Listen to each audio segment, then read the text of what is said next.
The amount of creepy content hidden within and about games over the years is unsettling even as a fact itself. From those disturbing removed cries to the conspiracy theories about unknown images, and all the way to content that seems too out of place for the type of game it's in. People like Rabid Luigi, Tats, and Fun with Guru have made their own lists about creepy sightings and Easter eggs in video games, but I've also made 2 lists before about the creepiest mysteries in gaming, and even after those predecessors, there are still a ton of mysteries I have yet to cover. So in this final installment of the subject at hand, I will be going over 12 mysteries, each getting closer to a matter of which one can easily be disturbed by. I'm sure many people were creeped out by the other 2 countdowns, but I assure you, if those didn't scare you at least one bit, then this finale will. Number 12. The Microsoft Office programs are tools many of us have come to use at some point, whether it be for schoolwork or even writing up the script for this countdown. But something hidden remains behind the coding of Microsoft Excel 95. In each original program, there was a hidden game accessible by pressing several buttons, whether it be pinball, a flight simulator, or even a virtual 8-ball.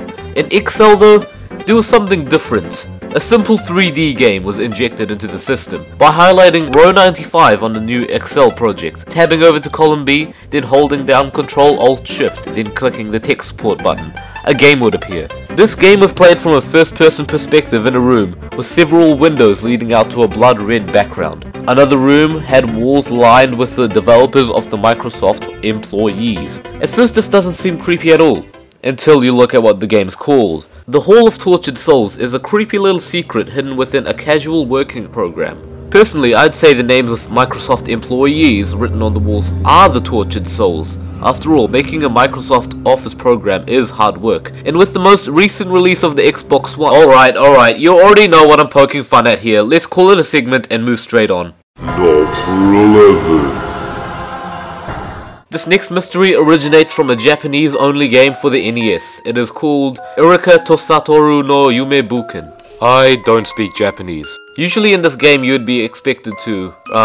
okay, I don't know that either. The point I'm trying to get at here is hidden in the game's ending screen. Again, it's a pretty complex procedure, but you have to leave it at the screen for exactly 91 minutes, and then press the following button combination: A plus B plus start plus select plus left on controller 1, and A plus B plus right on controller 2. Then you press B plus select plus right on controller 1, and B plus right plus down on controller 2. Write that down, we'll be having a test later on. Then a developer message will appear. Usually a hidden developer message would contain something special for the player, like that hidden room in Chrono Trigger or the special Yoshi prize in SM64. But no, this one's completely different. This isn't a message to the player. This is a message to other developers, from programmer Hidemushi. The first group of messages is actually quite tame. They're a little harsh, of course, but they're like, well, how shall I put this? Like brutally honest chat conversations on Facebook. But the weirdest part of the whole sequence is a collection of Japanese letters. Now, if you take the last letters of the first 2 segments and the third characters of the last segment, they spell out a rather disturbing phrase.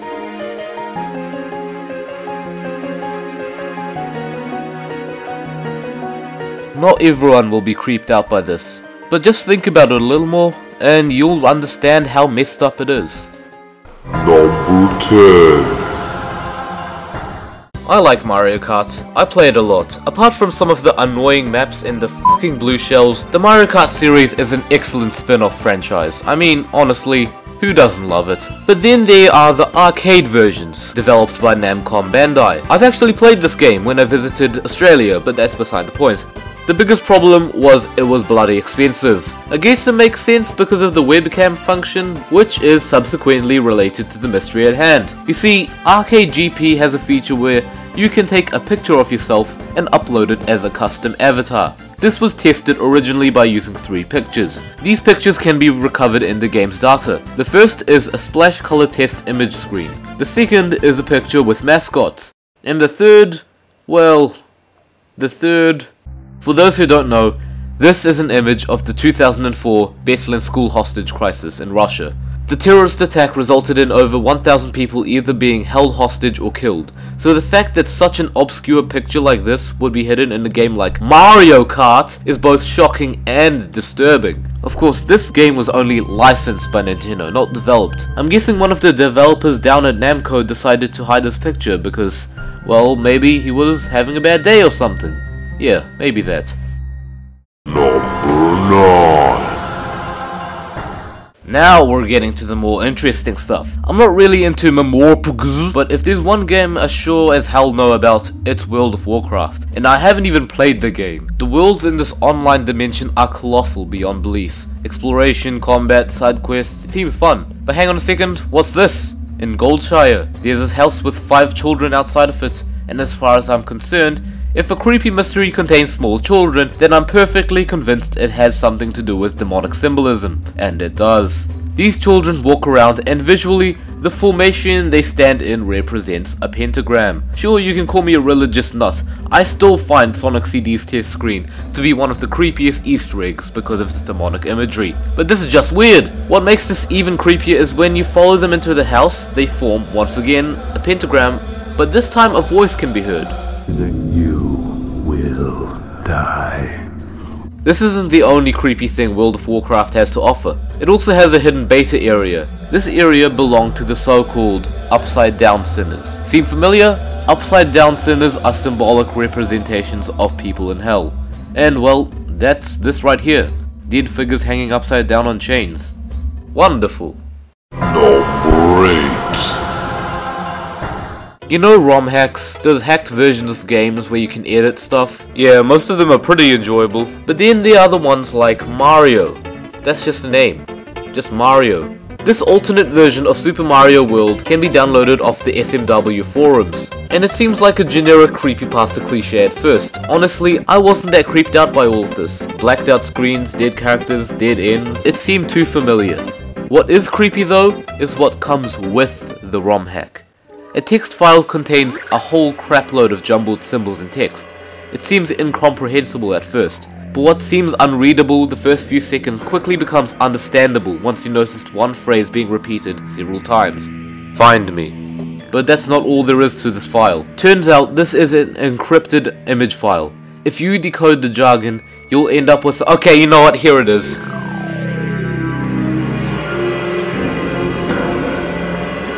The person who reviewed this ROM hack did not make it. This was simply his own experience with the game. Then some idiots decided to mod the game and add their own dry effects to it. Boo! The actual creator of the mod is a perfectly normal human being. What, did you think a cow made it? I don't have pictures, but if you watch Creepy Gaming on Mullet Mike's channel, you'll know that he contacted the creepypasta writer himself, and many questions were answered about the people who were behind this mystery in the first place. This does make Mario lose some of its creepiness, but that doesn't mean this still won't scare you. Number 7. Many of you remember that crappy little video about the top 10 creepiest mysteries. Now don't get me wrong, that's still pretty good, but pretty outdated. But in that original video, I brought up the Hell Valley Sky Trees in Mario Galaxy 2, the shadowy figures atop the cliffs in Shiverburn Galaxy. These weren't actual character models, but rather files chipped into the texture data. These figures have yet to be reasoned, but Super Mario 3D Land has a similar conspiracy. In one of the worlds, if you muck around the end of the level long enough, you'll notice something rather strange. This white figure isn't a hack made by anyone, it's an actual ghost that appears in the distance. It doesn't appear anywhere else in the game apart from this level, and this level alone. So I know what you're thinking. Why? Well, there has yet to be any reasoning behind why such a creepy figure would exist in a series as light-hearted as Mario, but for now I'll just explain some theories as to what the creature may be. This ghostly creature has been speculated to be a Japanese mythological being called the Kodama. The Kodama is, well, it's a spirit, basically, which is believed to live in certain trees. And this makes sense because there are trees all around where the ghost appears. Groups of Kodama can be found in the inner reaches of mountains, and they occasionally speak, but most notably when a person dies. So that theory raises a whole lot more questions, but for now, the shadow still remains a mystery. Number 6. BioShock, thank you for introducing us to a fun series with a perfect balance of horror, mystery, and sorrow. Thank you for giving us Infinite with one of the only good escortees in video games, and thank you Thank you so much for putting into Infinite one of the most fucked up Easter eggs ever.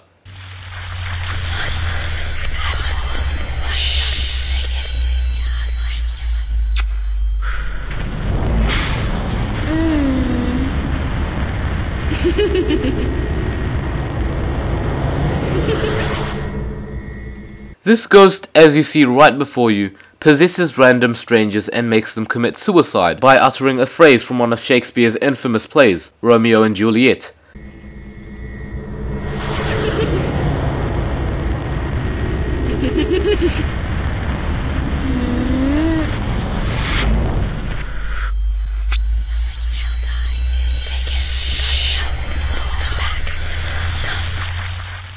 This is a rather short Easter egg, but where the hell did that ghost come from? Of all the plays, why does it quote Romeo and Juliet? What is the motivation behind it wanting to make people commit suicide? Well, my theory is that Romeo and Juliet does end with two teens committing suicide, so I guess it makes sense to give a quote relevant to the situation at hand.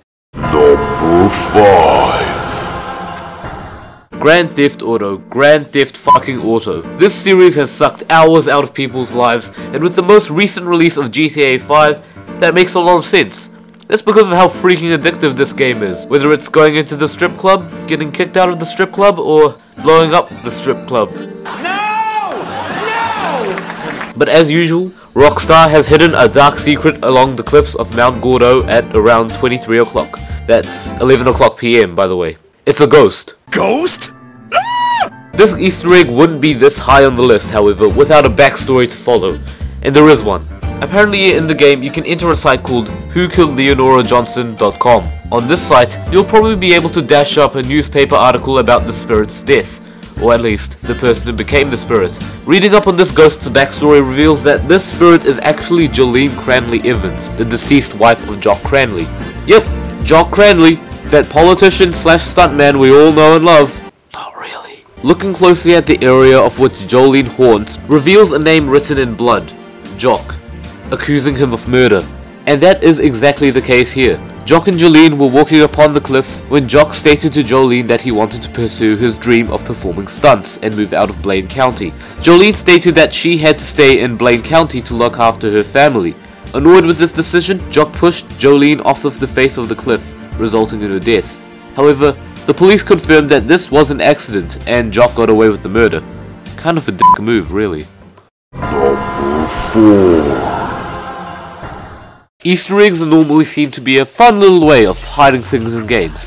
Things that quite often are irrelevant to the story. Now that isn't always the case. In Psychonauts, you meet a kind woman called Milla Vidello. Once you read her mind, you can travel around in her thoughts and whoa, it's a party, man! But if you somehow manage to glide your way across the room and into a small alcove on the side of the room, guess what? Miller notices and tells you not to continue any further. Are we going to listen? No! In this tiny room, there is a chest with a book. Miller tells you not to open this chest because, apparently, it's a party killer. She's telling the truth. Aside from the colourful and happy-go-lucky inside of Miller's thoughts, hidden deep within is a traumatizing event.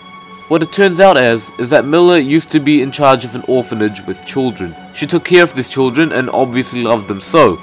But one night, while she was out shopping, she arrived back at the orphanage, only to find out that it was on fire. As a result, she heard the screams of the burning and dying children, and she heard them ask why she didn't save them. We've seen some dark stuff on this list, but who would have thought that a party-loving lady would have such a gruesome and disturbing story to tell?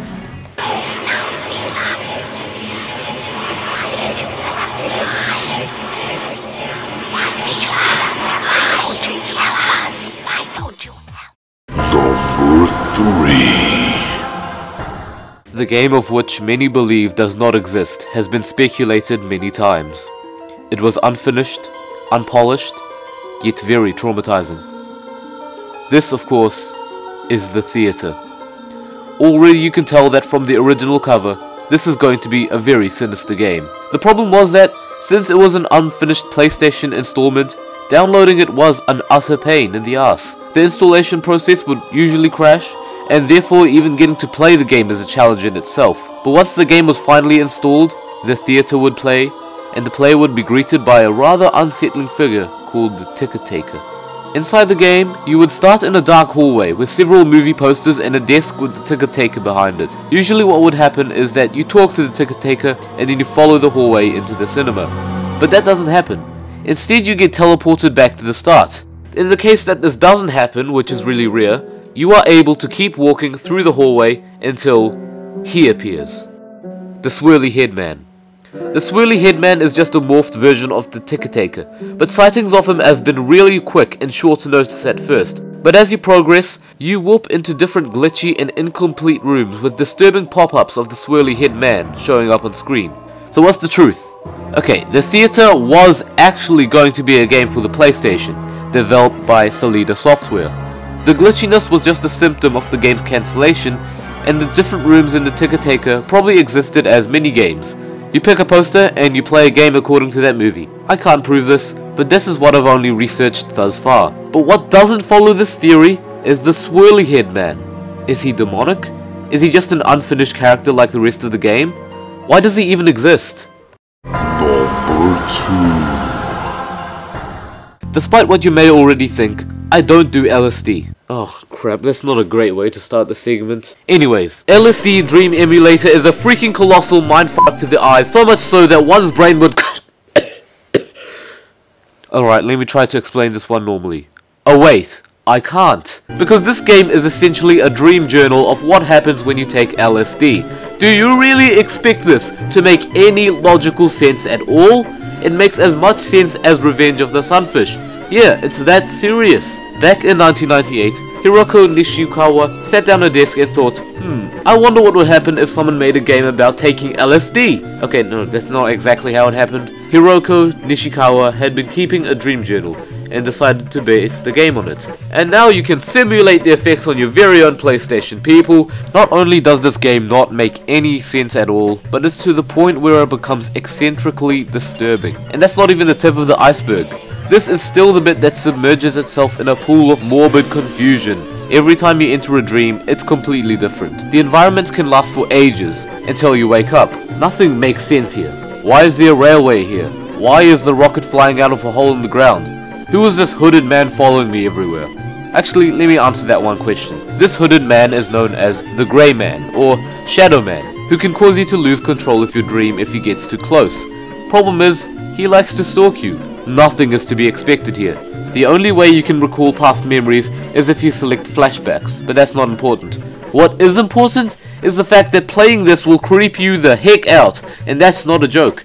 Download it and play it now. It literally feels like you're tripping on LSD. LSD Dream Emulator is a creepy and frightening experience on its own because it's random, unsettling, and constantly keeps you on edge. The mere fact that you're experiencing something similar to a drug trip is enough to disturb me as itself. But number 1 on the other hand... Number 1. The final mystery on this list is one that has been introduced with the release of a very recent game. And the creepiest mystery I have yet to cover belongs to a series you would least expect to see something this disturbing. This series is Animal Crossing. Animal Crossing New Leaf has recently been released in North America for the 3DS. And if you don't know what it's about, basically you arrive in a new town, you meet townsfolk, and the game even follows real life time. However, if you become mayor of your new town, you can implement a dream suite. This dream suite lets you teleport to different dream worlds created by several people. One of them is the final mystery of this list. The name of this map is Ica Village. Ica Village is one of the most twisted, unusual, disturbing, and overall creepy events in recent history. And in a game series like Animal Crossing, that's saying something for sure. Ica Village contains 4 houses in a dark-faced area. These houses contain strange objects that don't make much sense, but when you analyze it a little more, it tells an entire story. But I'm not going to start with the theories and opinions. Let's begin with the simple and hardened facts. The code for entering the map transports you into a dream world, in which you can open up a present. What's in this present? Well, you won't be happy to find out. It's a doll. The village at first seems very bright and happy, despite the unsettling hypnotic music that plays in the background. There are living plants and flowers, and when you enter the first house, A birthday party is taking place, with mannequins representing a girl named Aika and her parents. Notice that Aika looks a lot like the doll. Going upstairs, there is the doll and 3 paintings of her mother, her family, and her dog. There's colourful toys, great music, and it's a birthday party anyways. And hey, Aika even says she loves her mother, so it's fine and dandy from here on out. Then you are able to keep walking along the pathway and the flowers begin to change colour. There's a maze just up ahead with the candy, balloons, toys, and money. Then you arrive at the second house. Aika once again says she loves her mother. Only this time, it's a mixture of hiragana and katakana. When translated, the sentence "I love my mum" is made up of mixed capital and lowercase letters. Interesting. Inside the house are a whole crap ton of exit signs. This is really just a messy coincidence, right?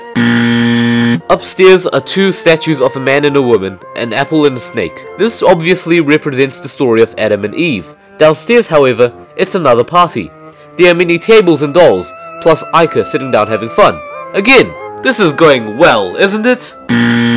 Taking a closer look around Aika would reveal a red axe hidden behind her back. This is the first time we actually see a symbol of direct violence in the village. Traversing into another room reveals a whole crowd of toys and dolls facing away from you.